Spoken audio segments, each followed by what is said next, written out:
최태원 회장과 노소영 관장의 대법 판결이 선고됐죠. 우선 위자료 20억 그대로 확정이 됐습니다. 이제는 위자료 액수가 대폭 늘어난 계기가 될 수도 있어 보이고요. 재산 분할이 문제죠. 노태우 대통령의 비자금 300억에 대해서 1심에서는 인정하지도 않았고 언급도 없었고요. SK 주식은 특유재산이다 라고 해서 재산 분할에서 아예 빠져버렸죠. 항소심에서는 300억의 존재를 인정하고 노소영 관장의 기여도가 있다고 해서 35%를 인정해서 1심은 665억, 2심은 1조 3,808억 원이라는 큰 차이가 재산 분할에서 났었죠. 대법원에서는 300억의 존재는 인정을 한 것 같습니다. 노소영 관장의 기여도는 인정할 수 없다. 그러면 기여도를 과연 몇 프로로 볼 건지 여기에 대해서는 고등법원에서 다시 판단할 일인 거죠. 지난번에 판결한 김시철 부장님이 다시 고등법원에서 판단하냐라고 궁금해하시던데요. 아닙니다. 김시철 부장님은 지금 사법연수원에 가 계시고 다른 재판부에서 다시 판단을 하게 됩니다. 그러면 1심에서 판결한 것처럼 SK 주식이 전부 특유재산으로 빠지냐 궁금할 수 있는데요. SK 주식이 특유재산으로 빠질지 아닐지는 대법원에서 언급 없고요. 그리고 고등법원에서 판단하기 나름입니다. 특유재산으로 완전히 빠질 수 있을지는 저로서는 의문이긴 하고요. 아마도 포함되지 않을까. 다만 기여도에 있어서 지난번에 한 것처럼 35%보다는 좀 낮아질 수 있다라는 게 제 생각입니다.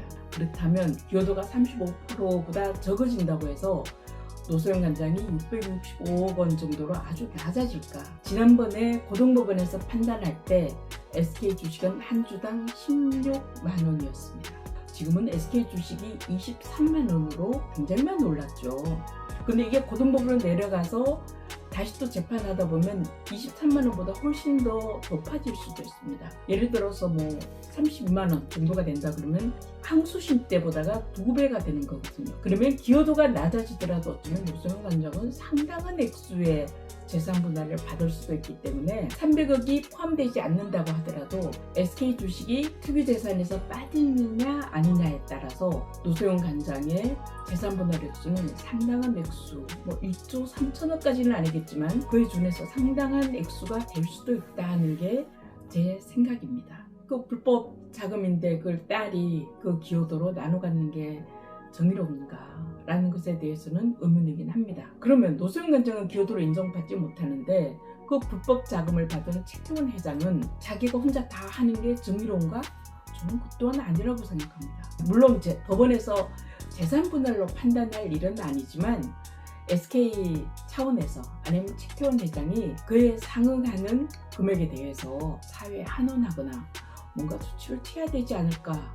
이 사건 서울 고등법원에서 다시 판단받아야 되는 거고 만약에 고등법원에서 새로 내려진 판결에 대해서 불복이면 노소영 관장이나 최태원 회장이나 또다시 대법원에 상고할 수도 있어서 이 사건은 앞으로 몇 년이 걸릴지 모를 일이긴 합니다. 좀 더 지켜보고 이 불법 자금 300억 원 이것들을 이 두 사람이 자기들의 개인 재산으로 가지려고 할 건지 우리 국가를 위해서 사회 환원하는 방법을 찾을 건지 또 항소심에서는 재산 분할에 대해서 기여도는 몇 %로 하고 두 사람의 재산 분할 대상인 재산은 전체 얼마로 할 건지 관심은 많이 남아있는 상태입니다. 지켜보도록 하죠.